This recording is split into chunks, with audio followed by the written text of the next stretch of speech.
네, 여러분 안녕하세요. 중독TV입니다. 오늘은 알코올 중독 치료 중에서 물론 알코올 중독 치료가 모두 굉장히 어렵기는 하지만 그 중에서도 특히나 어렵고 힘들고 어찌 보면 좀 절망적일 수도 있는 굉장히 고난이도의 아주 심각한 그런 케이스들을 소개해 드리는 시간을 갖겠습니다. 제가 총 6가지 정도로 구분을 해봤는데요. 자, 그러면 시작을 하겠습니다. 첫 번째, 진압력을 상실한 환자분입니다. 흔히 진압력이라 함은 우리가 증상으로 봤을 때 일단 사리적인 판단, 이 상식적인 그 소통, 이 대화가 불가능한 상태라고 보시면 됩니다. 간혹 이제 우리가 병원에 내원을 하셨을 때, 치료하러 내원을 하셨을 때 음주 후에 내원하시는 경우, 그런 분들도 일시적으로는 이제 진압력이 상실된 상태라고 볼 수 있겠죠. 그리고 뭐 심각한 금단 증상 때문에 선망이나 이런 증상까지 보이는 경우가 간혹 있습니다. 그래서 어쨌든 이제 만성적으로 술을 많이 드셔서 이제 여러 가지 뇌 기능이나 신체 기능이 많이 기질적인 손상이, 비가역적인 손상이 이루어져서 이제 일상적인 대화 자체가 불가능한 경우, 일시적으로 지금 현재 술을 마셔서 혹은 금단 증상이 너무 극심해서 이제 대화가 안 되는 그런 경우는 사실 치료를 받기가 조금 많이 어려울 수 있겠죠. 대화 자체가 불가능한 상황이니까. 자, 두 번째, 정신질환, 정신증상, 이제 동반자입니다. 그러니까 일반적으로 우리가 흔히 지금 현대사회에서 뭐 가벼운 불면이나 우울이나 불안, 공황 증상 이런 것들은 어찌 보면 조금 일반적일 수도 있습니다. 그런데 이런 증상들이 아주 심각한 우울증, 아주 심한 불안 증상, 아주 심한 뭐 불면 이런 증상을 보이시거나 아니면 뭐 아주 더 심한 이제 질병인 조현병 같은 경우에는 이 알코올 중독과 같이 동반됐을 때 사실 치료가 진행되고 치료가 원활하게 이루어지기가 다소 어려운 부분이 있습니다. 자, 그리고 세 번째는 불안정한 생활입니다. 생활을 조금 포괄적으로 우리가 볼 수 있을 것 같은데, 일단은 불규칙한 생활의 제일 첫 번째는 이제 식사와 수면입니다. 그래서 규칙적으로 식사를 하고 규칙적으로 주무실 수 있는 그런 분인지, 아니면 아주 이 패턴이 망가지고 불규칙한 경우인지를 체크를 하셔야 될 것 같고, 두 번째는 사회적 역할을 다 하고 있는지, 그러니까 흔히 이게 사회적 역할이라는 게 보통 직장이 되겠죠. 정상적인 안정적인 직장을 갖고 계신지, 그러니까 무직이거나 아니면 직장이 있으신데 굉장히 좀 불안하시거나, 이제 변동성이 너무 크고 불안하시거나, 아니면 은퇴를 하셨거나, 은퇴를 하셨는데 은퇴 이후에 정말 안락하고 평온하고 이제 안정적으로 잘 생활을 하시는 분이 있고, 은퇴를 했는데 가족들이랑도 소통이 거의 안 되고 내가 뭐 여러 가지 이제 불안과 우울과 여러 가지 역할들을 할 수 없는 상태가 되면 사실 이제 사회적인 역할에 대한 기능이 많이 중단된 상태가 되겠죠. 자, 그리고 이제 또 세 번째로는 이제 경제력입니다. 아무리 뭐 다른 것들이 다 충족이 된다 하더라도 현실적인 경제력이 내가 생활하고 내가 어떤 이제 치료를 받고 이런 것들에 충족되지 못하는 상황이라면 사실 현실적으로 뭔가 회복이나 치료가 좀 다소 어려울 수 있겠죠. 자, 네 번째, 가족 및 보호자의 부재입니다. 일단은 가족은 우리가 특히나 환자분들이 좀 증상이 심했을 때 회복하거나 치료를 하거나 이런 과정에서 굉장한 힘이 되고 굉장한 버팀목이 됩니다. 그런데 그런 가족분이나 보호자가 이제 안 계시거나 아니면 계신다 하더라도 사실 정말 없는 것보다 못한 그런 이제 어찌 보면 관계가 있을 수도 있겠죠. 정말 사이가 안 좋은 사이나 그런 상황일 때. 그럴 때 이제 보호자가 굉장히 이제 이런 치료나 회복에 있어서 비협조적이거나 이럴 때는 굉장히 또 회복이 어려운 요소가 될 수 있습니다. 자, 그리고 다섯 번째는 이제 환자나 이제 또 이제 동반자 가족들 포함해서 굉장히 지금 이 질병이나 이 치료에 대해서 부정적인 태도를 보일 때입니다. 부정적인 태도라는 건 첫 번째 문제를 인정하지 않는 거죠.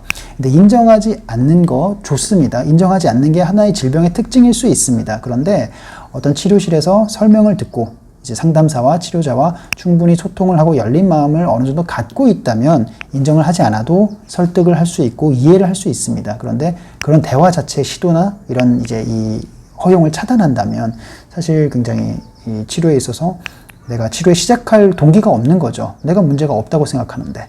그리고 두 번째는 치료에 대한 굉장한 불신이 있는 경우도 있습니다. 치료에 대한 불신은 여러 가지 원인이 있겠지만 제가 예전에도 영상을 통해서 말씀을 드렸지만 치료 자체가 너무 어렵기도 하고 또 치료가 정확하게 뚜렷한 게 이제 정해져 있는 게 아니다 보니까 여기서는 이런 치료, 저기서는 저런 치료 이런 것들이 너무 혼재되어 있으니까 약간 환자분이 좀 오해하시거나 헷갈려 하시는 부분도 있고 간혹 치료에 따라서 부작용이나 이런 것들이 발생하는 경우도 있기 때문에 그런 여러 가지 문제가 복합적으로 이제 적용을 하다 보니 치료에 대한 막연한 그런 불신이 생길 수 있습니다. 그리고 또 세 번째는 개선의 의사. 개선의 의지라고 표현할 수도 있는데 내가 어쨌든 이 문제를 개선을 하려고 그런 목적을 가지고 뭐 회복과 치료를 하셔야 되는데 나는 전혀 문제가 없는데 이제 보호자에 의해서 끌려왔다거나 아니면 나는 전혀 문제가 없는데 정말 운이 나쁘게 이제 음주운전이나 음주사고 등을 통해서 법적인 문제, 그래서 소견서가 필요하다거나 그러니까 어찌 보면은 정말 본질에는 관심이 없고 정말 이제 이 외적인 그런 이제 형식적인 것만 관심을 갖는 경우가 있을 수 있겠죠. 환자분 중에서. 그런 경우에는 또 치료가 굉장히 또 어려운 요소가 될 수 있습니다.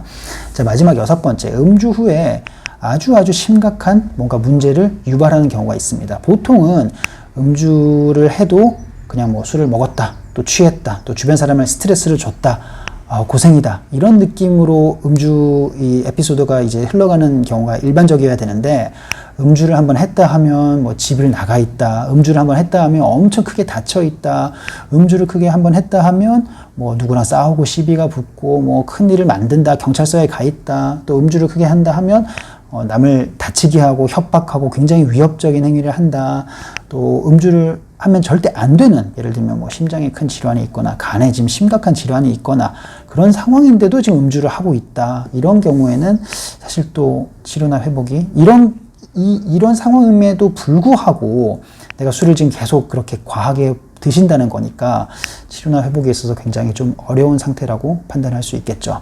자, 6가지 정도 말씀드렸습니다. 첫 번째, 진압력 상실. 두 번째, 아주 심각한 정신질환 동반자. 세 번째, 아주 불규칙하고 불안정한 생활. 그리고 네 번째, 가족이나 보호자의 부재 및 비협조.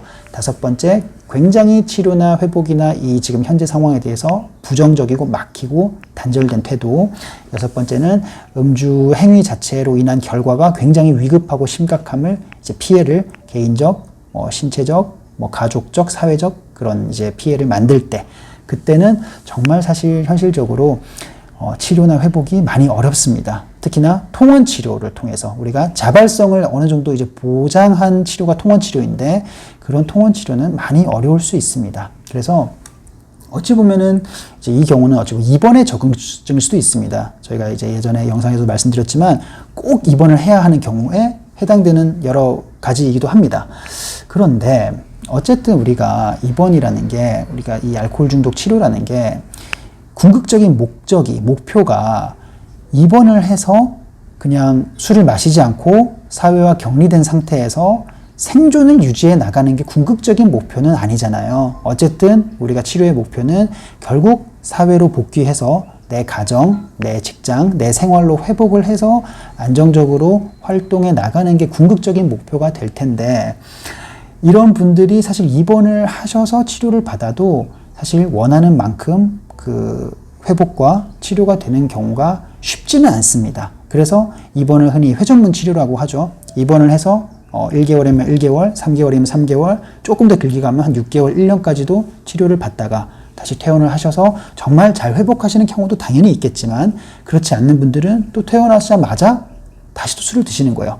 입원하시면서 술을 안 드시다 보니까 이제 내가 많이 회복했구나. 사회에 나가고 싶다. 정말 잘할 것 같다. 라는 생각을 당연히 하세요. 근데 사회에 나오는 순간 아예 다른 세상이거든요. 그러니까 나오자마자 이제 술을 드십니다. 나오자마자 술 약속을 합니다. 물론 극단적인 케이스지만 그런 경우도 심심치 않게 있다는 거예요. 그렇기 때문에 다시 입원을 합니다. 그러니까 나오자마자 다시 들어가는 거죠. 그래서 회전문 치료라는 그런 말도 있습니다.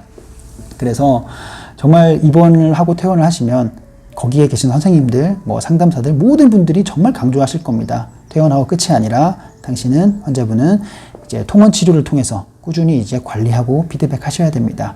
그런데 그게 또 잘 안 되죠. 그리고 나서 입원을 몇 번을 경험하셨는데도 내가 개선이 되지 않고 계속 그 상태를 유지하거나 또 악화되거나 한다면 정말 내가 입원까지 했는데도 이 정도면 도대체 내가 어떤 치료를 받아야 되느냐라는 굉장히 선택에 대한 이제 이 어려움이 굉장한 거예요. 치료를 한 번도 안 받아보신 환자분이랑 진짜 입원까지 다 경험을 해보신 환자분들은 선택의 여지가 굉장히 좀 줄어드는 것처럼 느껴지는 것도 사실인 거죠. 그래서 오늘은 정말 치료가 사실 현실적으로 많이 어렵다라고 이제 볼 수 있는 케이스를 이제 말씀을 드렸고 6가지로. 그런데 확실한 것은, 제가 확실히 말씀드리고 싶은 것은, 아무리 현재 굉장히 악조건이고 굉장히 어렵고 힘들다 하더라도 내가 치료에 대한, 회복에 대한 강한 뚜렷한 목표가 있으시다면 어떤 식으로든 언제든 어떤 형태로든 분명히 길은 있다고 저는 믿고 싶습니다. 그래서 그런 환자분들, 입원을 했기 때문에 더 이상 다른 치료는 더 이상 받을 수 없다가 아니라 입원을 하고 또 다른 통원 치료를 통해서 회복하는 경우도 당연히 있습니다. 그리고 또 입원을 통해서 회복이 되지 못했다 하더라도 또 다른 추가적인 입원, 또 아니면 또 어떤 계기를 통해서 갑자기 스스로 회복하는 경우도 물론 있을 수도 있습니다. 가능성은 굉장히 낮겠죠. 그래서 어쨌든 오늘의 이 영상의 핵심은 알코올 중독 치료 굉장히 어렵다. 그런데 그 중에서도 특히나 정말 어려운 케이스가 있다.